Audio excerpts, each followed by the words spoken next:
न तुम हो न हम हो, न हम हो न तुम हो, कहाँ से शुरू हो कहाँ पर ख़त्म हो, कहाँ पर शुरू हो कहाँ पर ख़त्म हो।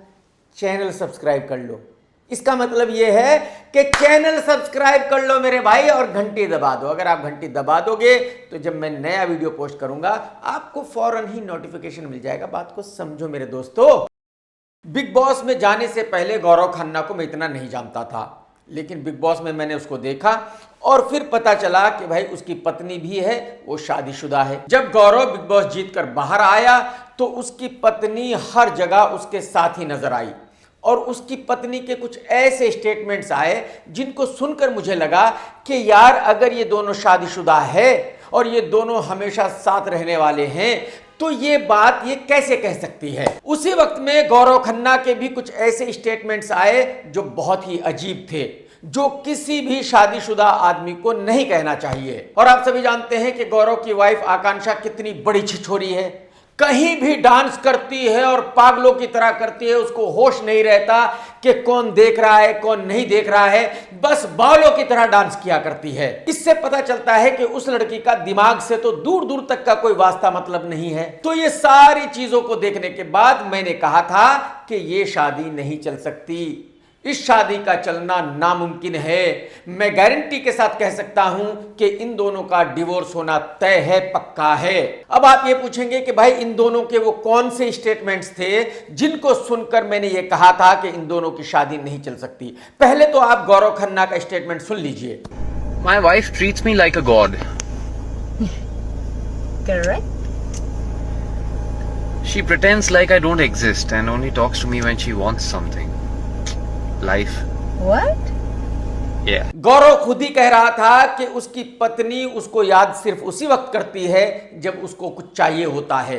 बिना मतलब के वो उसको याद भी नहीं करती, बिना मतलब के वो उसको पहचानती भी नहीं, बिना मतलब के वो उसको देखती भी नहीं। दूसरा स्टेटमेंट था आकांक्षा का। अपने पॉडकास्ट में उसने कहा था कि अगर गौरव मुझे छोड़ना चाहता तो अब तक का छोड़कर चला गया होता। वो मेरे साथ इतने सालों से रह रहा है, अगर उसको मुझसे प्रॉब्लम थी तो जाहिर सी बात है वो मेरे साथ ना रहता। यानी कि उस लड़की ने ये दिखाने की कोशिश की थी, ये बताने की कोशिश की थी कि अगर गौरव उसको छोड़कर आज भी चला जाता है तो उसको घंटा फर्क नहीं पड़ता।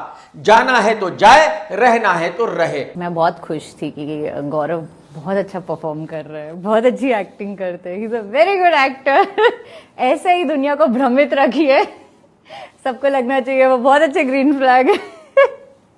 तो जब एक लड़की के लिए उसके हस्बैंड की कोई वैल्यू ही नहीं है, वो कभी भी छोड़कर जाए या ना जाए, तो जाहिर सी बात है फिर वो शादी नहीं चल सकती। कुछ दिनों के बाद आकांक्षा ने एक और स्टेटमेंट दिया था जिसमें कहा था कि गौरव के पास पैसे बहुत हैं लेकिन वो किसी को नहीं देता। जब भी मैं उससे पैसे मांगती हूं तो कहता है चेक क्लियर नहीं हुआ, टैक्स भरना है, सैलरी नहीं आई, कुछ ना कुछ बहाना कर देता है, पैसे नहीं देता। गौरव के पास बहुत पैसे हैं, पर वो किसी को नहीं देते। आप जब भी उससे पूछो पैसे मिलेंगे, बेबी सैलरी नहीं आई है। अगर दो लोगों का ऐसा रिलेशन है कि पत्नी को पति से पैसे मांगने पड़ते हैं तो इसका मतलब यह हुआ कि उनको एक दूसरे पर यकीन नहीं है, वो एक दूसरे के साथ जिंदगी भर रहने वाले नहीं है। ये कैसे हो सकता है कि किसी पत्नी को पति से पैसे मांगने की जरूरत पड़े? मेरी पत्नी तो मुझसे कभी पैसे नहीं मांग सकती, क्योंकि उसको पता है कि पैसे कहां हैं। जब मुझे जरूरत होगी मैंने भी वहीं से पैसे लेने हैं, और जब उसको जरूरत होगी उसने भी वहीं से पैसे लेने हैं। उसने मुझसे नहीं पूछना है कि उसको कितने पैसे चाहिए और वो कितने पैसे ले रही है, क्योंकि वो पैसे जिस घर में रखे हुए हैं वो मेरा भी उतना ही है और मेरी पत्नी का भी उतना ही है। ना मेरा ज्यादा है ना पत्नी का ज्यादा है। तो आकांक्षा का ये स्टेटमेंट सबूत था कि ये दोनों एक दूसरे के साथ खुश नहीं है, एक दूसरे के साथ पति पत्नी की तरह नहीं रहते हैं। इन दोनों में खटास है, इन दोनों का रिलेशन नहीं चल सकता। आकांक्षा की माने तो इन दोनों का डिवोर्स काफी पहले हो चुका था, लेकिन इन दोनों ने रिवील नहीं किया था। और फाइनली अब आकांक्षा ने एक शो पर आकर बताया कि उन दोनों का डिवोर्स हो चुका है। So me and Gaurav are getting a divorce. What? Yeah, we've उसी शो में आकांक्षा पति के बारे में बहुत बातें कर रही है, बहुत कुछ बता रही है। वो ये भी कह रही है कि शायद उसके पति से उसकी कभी बनी ही नहीं थी। आकांक्षा के ये बताने के बाद कि हाँ उन दोनों का डिवोर्स हो गया है, वो दोनों अलग रहते हैं, गौरव भी सामने आया मीडिया के और उसने कहा कि भाई वो मेरी पत्नी थी, मैं उसको तब भी सपोर्ट करता था, आज भी सपोर्ट करता हूं और जिंदगी भर सपोर्ट करूंगा। All the very best to Akanksha. All life में हमेशा उसके साथ खड़ा हूं और उसको सपोर्ट कर रहा हूं। बहुत अच्छा खेले, जीत के आए। बॉलीवुड के लिए ये कोई नई बात नहीं है। आप सभी लोग जानते हैं कि बॉलीवुड में जैसे ही पति और पत्नी अलग होते हैं वैसे ही दोनों में बहुत ज्यादा प्यार हो जाता है, दोनों का एक दूसरे के लिए रेस्पेक्ट बढ़ जाता है। दोनों एक दूसरे के लिए जान देने को तैयार हो जाते हैं, साले लुक्के। इससे पता चलता है कि ये लोग कितना बड़ा ड्रामा है, ये लोग कितने फेक है। ये अपना घर चलाने के लिए नंगे भी हो सकते हैं भाई साहब, बाकी की तो बात ही छोड़ दीजिए। तो गौरव ने कहा कि वो मेरी पत्नी थी, मैं उसका आज भी रेस्पेक्ट करता हूं, मैं जिंदगी भर उसको सपोर्ट करूंगा। अबे लुक्के तेरे पास इसके अलावा और कोई चारा भी नहीं है। क्या ही बोलेंगे भाई साहब। और मैं आपको ये बता दूं कि ये कोई पहली दफा नहीं हुआ कि मैंने कहा हो कि ये शादी नहीं चलेगी और ना चली हो। मैंने जब भी प्रेडिक्शन किया कि इन दोनों की शादी नहीं चलेगी, भाई साहब नहीं चली, उनका डिवोर्स हो गया। जब सानिया मिर्जा ने शादी की तो मैंने कहा था कि ये शादी चल ही नहीं सकती, पॉसिबल ही नहीं है, डिवोर्स होना तय है, डिवोर्स हुआ। तो कहने का मतलब यह है कि पति पत्नी का रिश्ता एक बहुत ही कमाल का रिश्ता है, ये भरोसे पर चलता है। अगर इसमें एक आदमी शक करना शुरू करेगा तो फिर वो रिश्ता नहीं चल सकता। और अगर एक लड़के और एक लड़की ने दिल से मन से ये डिसाइड कर लिया है कि कुछ भी हो जाए लेकिन हम दोनों को साथ रहना है, तभी ये रिश्ता चल सकता है, नहीं तो इसका चलना बड़ा मुश्किल है। मेरे हिसाब से गौरव खन्ना के लिए बहुत अच्छा हुआ कि उसका डिवोर्स हो गया, सस्ते में छूट गया। नहीं तो ऐसा भी हो सकता था कि आकांक्षा इस भाई को नंगा करके सड़क पे बैठा देती और सब कुछ लेकर चली जाती। नहीं तो ऐसा भी हो सकता था कि कहीं पहाड़ी पर ले जाकर धक्का दे देती। बहुत कुछ हो सकता था। जब लड़की एक लड़के से परेशान है, एक लड़के को पसंद नहीं करती, तो वो कुछ भी कर सकती है भाई साहब। तो मेरे हिसाब से गौरव खन्ना बस बच ही गया, बाल बाल बचा है भाई साहब। कन्नड़ा एक्टर यश की एक फिल्म आ रही है टॉक्सिक, जिसका बजट है 700 CR। कितना भाई साहब? 700 करोड़ रुपए। और आपको ये लग रहा होगा कि इसके डिजिटल राइट्स बहुत महंगे बिक चुके हैं। बिल्कुल भी नहीं, किसी भाव में नहीं बिके हैं, क्योंकि कोई भी कंपनी किसी भी भाव में इस फिल्म के डिजिटल राइट्स खरीदने के लिए तैयार ही नहीं है। किसी को वो राइट्स चाहिए ही नहीं। उन सभी का कहना है कि अगर यश अपने आप को इंटरनेशनल स्टार मानता है तो उसको फिल्म थिएटर में रिलीज करने दो। थिएटर में जो बिजनेस होगा उसके हिसाब से हम बताएंगे कि हमें कितने पैसे देने हैं। थिएटर रिलीज से पहले हमें उसके राइट्स नहीं चाहिए। मैं आपको ये भी बता दूं कि इस फिल्म का सब कुछ यश ने ही किया है। लिखी भी यश ने है, डायरेक्ट भी यश ने ही की है। हालांकि एक लड़की का नाम डाला हुआ है एज ए डायरेक्टर, लेकिन हकीकत यह है कि इस फिल्म को डायरेक्ट यश ने ही किया है। इस फिल्म की कास्टिंग भी यश ने की, एडिटिंग भी यश ने की, मार्केटिंग भी यश कर रहा है और फिल्म का हीरो भी वही है, प्रोड्यूसर भी वही है। कहने का मतलब यह है कि इस फिल्म का सब कुछ इस भाई ने ही किया है, जिस तरह मैंने देशद्रोही का सब कुछ किया था। और मेरे ख्याल में यह फिल्म उतनी ही बड़ी ब्लॉकबस्टर होगी जितनी देशद्रोही हुई थी। खैर ये अलग बात है कि फिल्म कितनी बड़ी हिट होगी या कितनी बड़ी फ्लॉप होगी।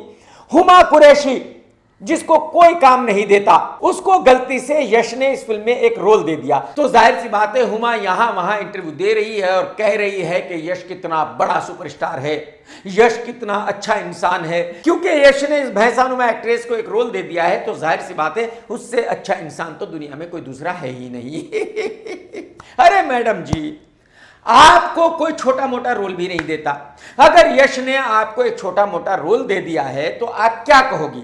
मैं आई थिंक जब से मैंने इस फिल्म में यश के साथ काम किया उसके बाद जेन्युइनली मैं उनकी और बड़ी फैन हो गई। पहले मुझे लगता था हाँ चलो ठीक है, he is a massive star, बहुत बड़ी फॉलोइंग है, पर जब आप किसी को काम करते हुए देखते हो और जैसे वो काम करते हैं और जिस जज्बे से वो काम करते हैं, सारी दुनिया जानती है कि आप उसको दुनिया का सबसे बड़ा सुपरस्टार बताओगी, आप उसकी तारीफ करोगी, आप उसको दुनिया का सबसे अच्छा इंसान बताओगी, तो बताती रहो। पब्लिक को घंटा फर्क नहीं पड़ता कि आप क्या कह रही हो। उर्वशी रौतेला मॉडर्न राखी सावंत को तो आप सभी जानते हैं। जब कभी इस लड़की को लॉन्च किया गया था उस वक्त यह बताया गया था कि आने वाले वक्त की ये बहुत बड़ी एक्ट्रेस है, और फिर इस लड़की ने ऐसी ऐसी हरकतें की जिससे सारी दुनिया को पता चल गया कि ये सिर्फ राखी सावंत के बराबर ही कुछ बन पाएगी, उसके ऊपर तो कुछ बन नहीं पाएगी। आज की तारीख में हालात ये है कि एक्ट्रेस की तो बात ही छोड़ दीजिए, ये बेचारी इन्फ्लुएंसर बन गई है, रील्स बनाती है, और रील्स भी किसके साथ बनाती है आप अंदाजा लगाइए, मीठे डबल ढोल की ओरी के साथ। अरे अरे औरी, उर्वशी, तुम लोग यहाँ? जिंदगी में कभी मत भूलो कि आप जितना भी अमीर होएगा कि सच्चा दोस्ती किसी न किसी जगह में मजा ले आ सकते हैं। आप जरा अंदाजा लगाइए, जिस लड़की को किसी जमाने में यह कहा गया था कि ये आने वाले वक्त की बहुत बड़ी एक्ट्रेस है, वो आज की तारीख में मीठे ओरी की दोस्त है, वो आज की तारीख में मीठे ओरी के साथ रील्स बना रही है। बताओ इससे शर्मनाक और क्या हो सकता है। आप अंदाजा लगाइए कि एक लड़की ने अपने करियर को किस तरह से बर्बाद किया, एक लड़की ने अपनी रिपुटेशन को कैसे तबाह किया, एक लड़की ने अपने आप को एक्ट्रेस से इन्फ्लुएंसर कैसे बना दिया।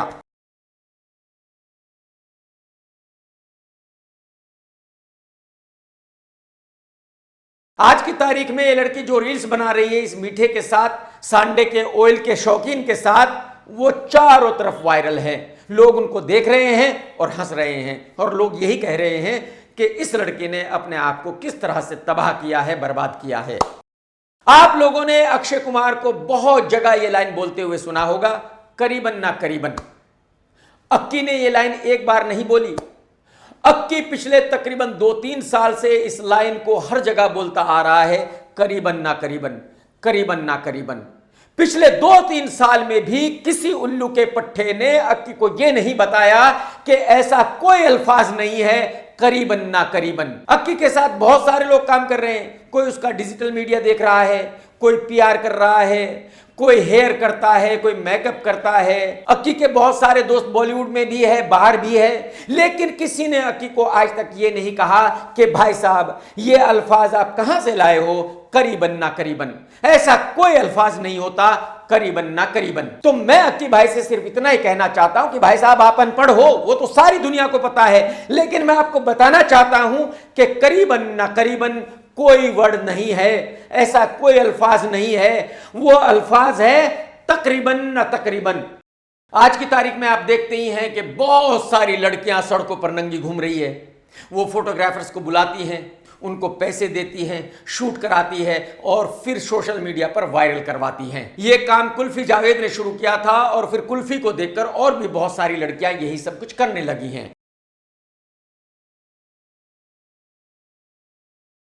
मेरी नॉलेज के हिसाब से ऐसा लॉ है कि इन लड़कियों को यह करना अलाउ नहीं है, लेकिन कमाल यह है कि पुलिस वाले कोई भी एक्शन इनके खिलाफ लेने के लिए तैयार नहीं है।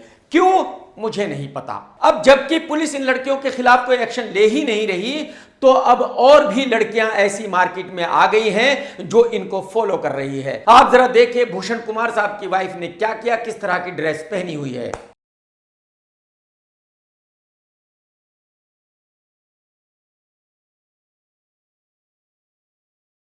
देख लिया भाई साहब आपने, ये लड़की करोड़ों की मालकिन है, लेकिन फिर भी पब्लिसिटी के लिए ये सब कुछ कर रही है। अब जरा दूसरी लड़की को देख लीजिए, इसका नाम है नेहा।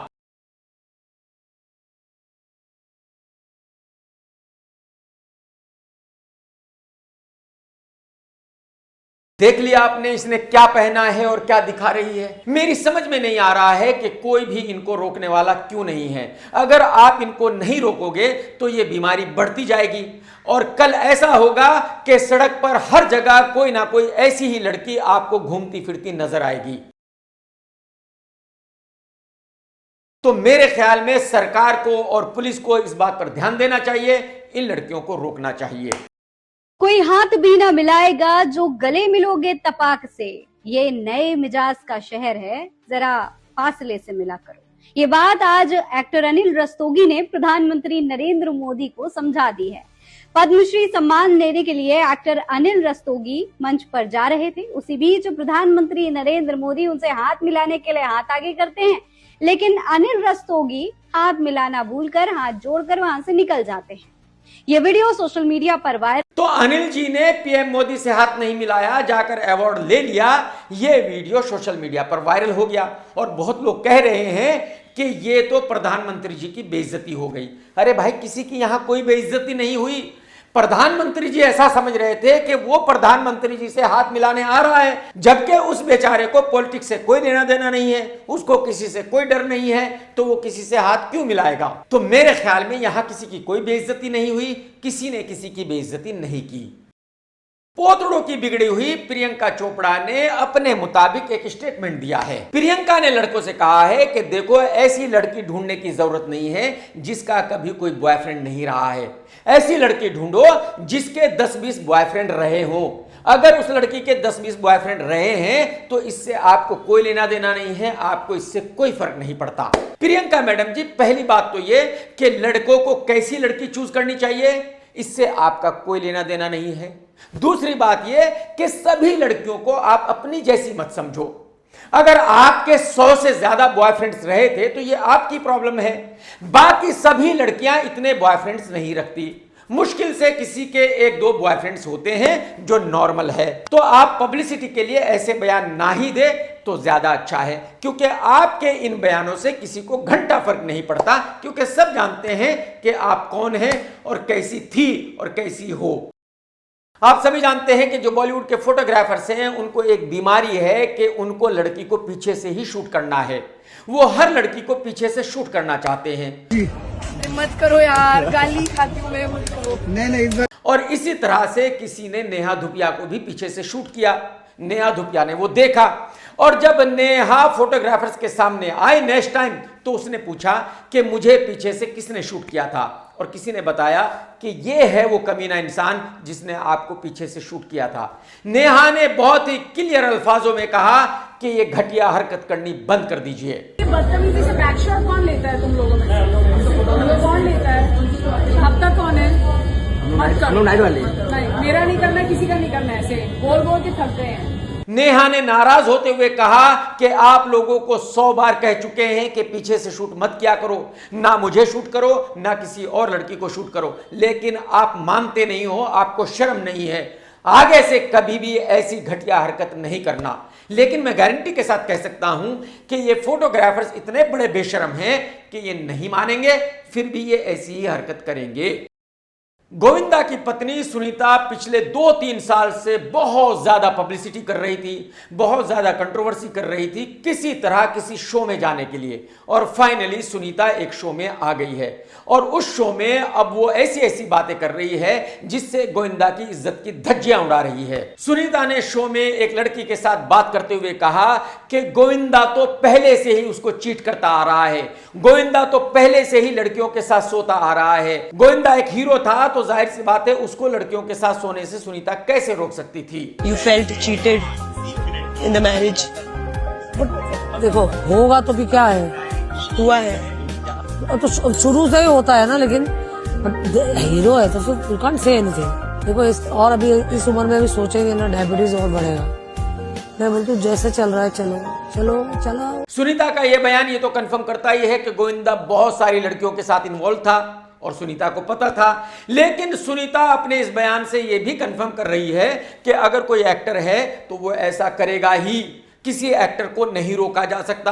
अगर किसी लड़की ने एक्टर से शादी की है तो उसको पता होना चाहिए कि वो यही करेगा, उसको वो लड़की नहीं रोक सकती। और मैं सुनीता जी के साथ पूरी तरह इत्तेफाक रखता हूं, बिल्कुल 100% सही है कि किसी एक्टर को रोका नहीं जा सकता बाकी लड़कियों के साथ फ्लर्ट करने से। हर एक एक्टर की जिंदगी में 100-150 गर्लफ्रेंड तो होती ही होती हैं। ये तो आप सभी जानते हैं कि अनन्या पांडे बहुत बड़ी फ्लॉप है, कोई भी उसकी फिल्म देखता ही नहीं है, जिस फिल्म में भी वो आती है वो सुपर डिजास्टर हो जाती है। अब अनन्या ने कहा है कि मैं लोगों से अपील करना चाहती हूं कि आप हर फिल्म को थिएटर में देखने जाए। अगर आप हर फिल्म को थिएटर में देखेंगे तो भाई साहब आपकी लाइफ बहुत ही अच्छी हो जाएगी, आप बहुत ही खुश रहने लगेंगे। I love going and watching every kind of movie in the cinema, and if I could say something to people it would be like just go and watch movies in the cinema. There's nothing like it, there's nothing that can replace the experience. मैं अनन्या से सिर्फ इतना जानना चाहता हूं कि madam जी हर हफ्ते तकरीबन 10 फिल्में रिलीज होती हैं, तो अगर ये लोग हर फिल्म को देखने जाएंगे तो ये जो पैसे खर्च होंगे ये कहां से आएंगे, और ये लोग काम कब करेंगे, और अगर काम नहीं करेंगे, पैसे नहीं कमाएंगे तो घर कैसे चलेगा। तो आप क्या कहना चाहती है कि ये लोग चोरी करें, डकैती मारे, लोगों को लूटे और वो पैसा खर्चा करके डेली कोई ना कोई एक फिल्म जाकर देखे। मतलब जो पब्लिक है उनकी लाइफ में सिर्फ इतना ही काम बचा है कि उनको आपकी फिल्म देखनी चाहिए, बाकी कुछ भी नहीं करना चाहिए। मैडम जी, सारी दुनिया जानती है कि एक्टर जो है वो बिना दिमाग के होते हैं, अनपढ़ हैं, गवार हैं, लेकिन मेरी आपसे हाथ जोड़कर रिक्वेस्ट है कि कुछ कहने से पहले थोड़ा बहुत तो सोच लिया करो, कुछ भी बकवास मत किया करो ना। जिसके सर और पैर है ही नहीं ऐसी बात मत किया करो ना। मतलब ये गरीब लोग डेली फिल्में देखें, आप लोगों को मल्टी मिलियनर बनाए और खुद भिखारी बन जाए। कैसी सलाह दे रही हो यार, कुछ भी कह रही हो, कुछ भी बकवास कर रही हो। वैसे तो फिल्म टॉक्सिक के रिलीज होने की डेट कई दफा अनाउंस हुई, बदल गई, लेकिन इस बार ऐसा लग रहा है कि ये फिल्म रिलीज होने वाली है। तो यही वजह है कि इस फिल्म का एक टीजर आज रिलीज किया गया और ये टीजर बहुत ही घटिया है, बहुत ही वाहियात है। इस टीजर में सब कुछ ऐसा ही है जैसा किसी इंग्लिश फिल्म में होता है। इस टीजर में सिर्फ और सिर्फ दिखाया गया है, इस टीजर में सिर्फ और सिर्फ नंगी लड़कियां दिखाई गई हैं। यह टीजर देखकर ऐसा महसूस हो रहा है कि यह फिल्म एक फिल्म है और ऐसी फिल्म पर 700 करोड़ रुपए खर्च किए गए हैं। मैं गारंटी के साथ कह सकता हूं कि इस फिल्म का चलना मुश्किल ही नहीं, नामुमकिन है। इस फिल्म का डिसास्टर होना तय है। इस फिल्म को डिसास्टर होने से किसी का बाप भी नहीं बचा सकता, यश की तो पूरी फैमिली भी नहीं बचा सकती। गोविंदा का भांजा कृष्णा अभिषेक पिछले 10-12 साल से गोविंदा के बारे में बात कर करके अपना घर चला रहा है, पैसे कमा रहा है। अगर गोविंदा के बारे में बात नहीं करेगा तो जाहिर सी बात है ये क्या करेगा, इसको कोई शो नहीं मिलेगा, शो नहीं मिलेगा तो पैसे नहीं आएंगे, पैसे नहीं आएंगे तो घर कैसे चलेगा, घर में पैसे नहीं लाएगा तो कश्मीरा जूते से मारेगी। मामा मामी के बारे में बात करता ही हूँ, वो जाते हैं, हमारे बारे में बात करेंगे। मेरे से ज्यादा मैडम की तारीफ। लेकिन कमाल यह है कि अब यही काम गोविंदा की पत्नी सुनीता कर रही है। उसको भी पब्लिसिटी चाहिए है, उसको भी फेमस होना है। तो सुनीता एक शो में गई है, वो वहां कृष्णा के और कश्मीरा के बारे में बात कर रही है, उन दोनों की वाट लगा रही है, दोनों को भर भर कर गालियां दे रही है। लेकिन कृष्णा को अच्छी तरह पता है कि मामी ये बात करेगी तो उसको पब्लिसिटी मिलेगी, वो पैसे कमाएगी, उसका घर चलेगा, और अगर वो बात नहीं करेगी तो जाहिर सी बात है पब्लिसिटी नहीं मिलेगी। यही वजह है कि कृष्णा बिल्कुल भी नाराज नहीं हुआ। कृष्णा ने कहा कि मामी जो कर रही है बिल्कुल सही कर रही है, मैं भी तो यही कर करके घर चला रहा हूं। तो अगर मैं ये नहीं करूंगा मेरा घर नहीं चलेगा, मामी ये नहीं करेगी तो उसका घर नहीं चलेगा। तो हम एक दूसरे को गालियां देते रहते हैं, पब्लिक को चूतिया बनाते रहते हैं, पब्लिसिटी लेते रहते हैं, घर चलाते रहते हैं। हमारा यही काम है, आगे भी ऐसा ही करेंगे। बिल्कुल सही जा रहे हो भाई साहब, ऐसा ही करो आप। ये तो पता चल ही गया कि गौरव खन्ना का डिवोर्स हो गया आकांक्षा के साथ, लेकिन गौरव खन्ना की पत्नी जिस शो में है उसी शो में उसने एक लड़की को बताया है कि वो तो मीठी है, डबल ढोल की है, उसको लड़के 100% पसंद नहीं है, उसको लड़के भी पसंद है, लड़कियां भी पसंद है, बल्कि लड़कों से ज्यादा लड़कियां पसंद है। हम शादी में थे, मेरा मैटरनल इंस्टिंक्ट कभी नहीं था। तो आप अंदाजा लगा सकते हो फिर गौरव के साथ उसकी शादी कैसे चलती, गौरव के साथ डिवोर्स कैसे ना होता भाई साहब। गौरव खन्ना ने शादी से पहले क्या देखा था मेरी समझ में बिल्कुल नहीं आ रहा है। यह आदमी अकल का भी अंधा है, आंखों का भी अंधा है। अरे भाई साहब, आपने क्या देखकर शादी की थी गुरुजी? मतलब विक्रांत मैसी ने कहा है कि जितने भी कास्टिंग डायरेक्टर्स हैं वो एक्टरों से बहुत जलते हैं। उसकी वजह यह है कि जितने भी कास्टिंग करने वाले हैं ये कभी बॉलीवुड में एक्टर बनने आए थे, ये फेल हो गए, जिंदगी में कुछ बने नहीं। यही वजह है कि ये कास्टिंग करने लगे। तो जब कास्टिंग करने लगे तो अब ये एक्टरों से जलते हैं। ये एक्टरों को इतना ज्ञान देते हैं, इतना ज्ञान देते हैं जिसकी कोई इंतहा नहीं है, और वो ज्ञान देकर अपनी भड़ास निकालते हैं। तो हकीकत यह है कि एक्टरों को इन लोगों से दूर रहना चाहिए, इनका मशवरा बिल्कुल नहीं मानना चाहिए, क्योंकि ये लोग जिंदगी में फ्रस्ट्रेटेड हैं, ये लोग जिंदगी में नाकाम है, कुछ नहीं कर पाए। यही वजह है कि ये अपनी भड़ास दूसरे लोगों पर निकालते हैं। होते हैं। मैं विक्रांत मैसी के साथ बिल्कुल 100% इत्तेफाक रखता हूं। जो विक्रांत ने कहा वो बिल्कुल सही है। 95% कास्टिंग डायरेक्टर सप्लायर्स हैं, पिंप हैं। ये लोग कास्टिंग नहीं कर रहे हैं बल्कि दलाली कर रहे हैं। एक तरह से कहा जाए तो ये लीगल दलाल हैं। भैंसा राम कपूर जो कभी सीरियल्स किया करता था वो भी एक शो का हिस्सा है और उसके घर में इस भैंसे ने एक लड़के को किस किया।